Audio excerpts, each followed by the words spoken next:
It is time for a new social contract. For centuries, we have seen the flourishing of economic systems that place profit and property over people. We have witnessed the expansion of political systems that do not work in the interests of the public and societal arrangements that have facilitated and expanded injustice and inequality all throughout the globe. Oppressive social, political, and economic systems create broad-reaching violence and harm.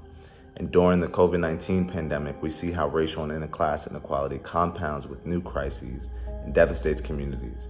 But many communities were living through various crises before the pandemic emerged.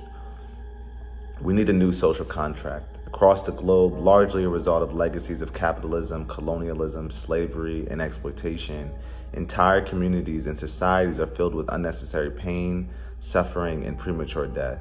It does not have to be this way. There are more than enough resources throughout the world that can allow us to end hunger, provide a guaranteed universal basic income for all, guarantee quality education, living wage employment, and free access to quality healthcare. Everyone across the globe, from South Africa to Jamaica to the US, should have safe and quality housing, drinking water, and the resources that they need to thrive. A part of creating the global context where everyone has the necessities and resources they need to thrive is turning away from economic systems that place priority on people over profit. Governments and companies that benefit from those very systems have focused on security, policing, and incarceration in order to repress the social unrest and explosive political climates that inequality itself creates. But this is a time for reimagining a new social contract and a new world that is not bound to the maintenance of political and geographic lines as a way to accrue and hoard resources and wealth. And despite legacies of colonialism, slavery, and dispossession, many communities and countries throughout the world were never provided reparations.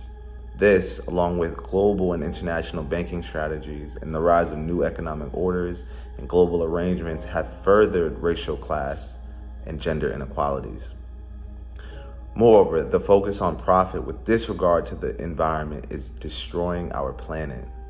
It is time to imagine. In the United States, organizers are calling for the defunding and abolition of policing and prisons in order to build up community-based resources and institutions such as schools, housing, healthcare, employment, and community programs to actually create safer, accountable communities.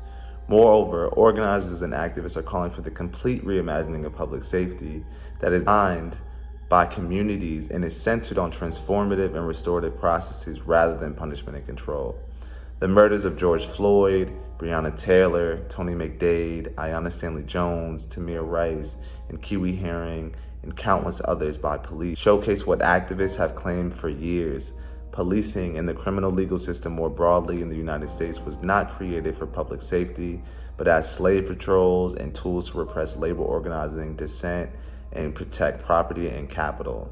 And until now, policing and the criminal legal system continues to be structured around racial and class domination and control.